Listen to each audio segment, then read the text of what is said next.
Hey everyone, welcome back to Corporate Decoder, the place where we unravel the secrets hidden in plain sight within corporate filings. Today we are diving into Venus Concept Incorporated's latest report.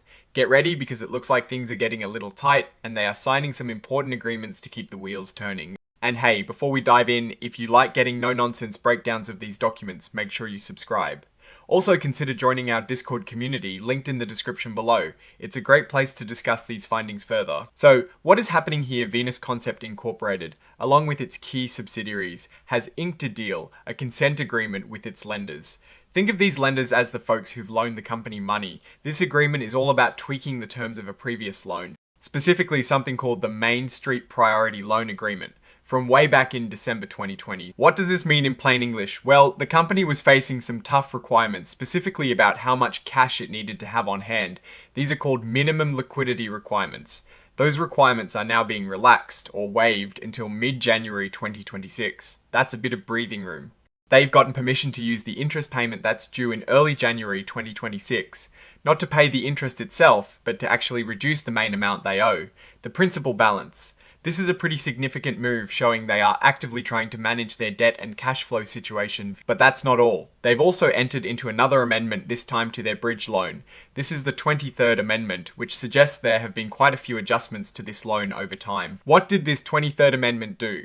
It pushes out the deadline, the maturity date for this bridge loan. It was originally supposed to be paid back by the end of 2025, but now they have until the 14th of January 2026 to sort it out, just like with the other loan. The minimum liquidity requirements are also being waived for this one until that same mid-January date in 2026.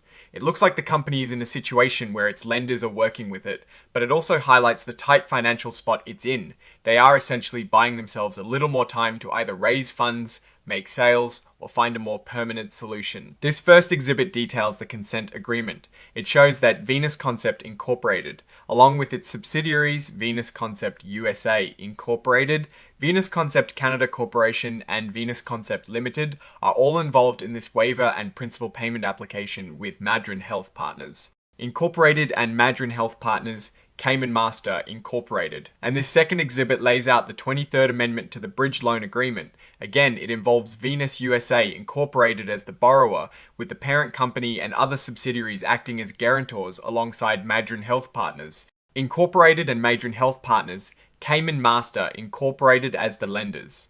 Now, looking at these agreements, it is clear Venus Concept is facing some serious cash flow challenges. Extending loan maturities and getting waivers on liquidity requirements are not typically signs of a company booming with excess cash. They are usually last-ditch efforts to avoid defaulting on their debt obligations. The fact that they've had 23 amendments to their bridge loan alone is a telltale sign of ongoing financial stress. What does this mean for investors and the company's future? On one hand, it's positive that their lenders are willing to work with them.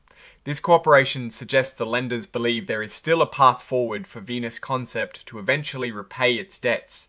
Without this cooperation, the company could have faced immediate default and potentially bankruptcy. However, the extension is very short, only about 2 weeks beyond the original year and deadline. This implies that the company needs to achieve something significant in that short time frame. It could be securing new financing, selling assets, or perhaps completing a crucial business transaction. The key risk here is that these extensions are just kicking the can down the road. If Venus Concept cannot address the underlying issues that are causing its cash flow problems, it will find itself in a similar or worse situation in mid-January. These amendments are not a cure, they are a temporary patch. We'll be watching closely to see what the company announces as we get closer to the 14th of January 2026. The company's strategy seems to be focused on survival through debt restructuring and securing short-term extensions, but the long-term viability will depend on their ability to generate sustainable revenue and profitability. Alright, that is our breakdown of Venus Concept Incorporated's latest filing.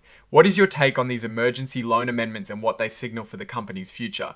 Drop your thoughts in the comments if this analysis was valuable. Hitting that like button really helps. And subscribe for more deep dives. Don't forget to check out the Discord in the description. Thanks for watching. See you next time.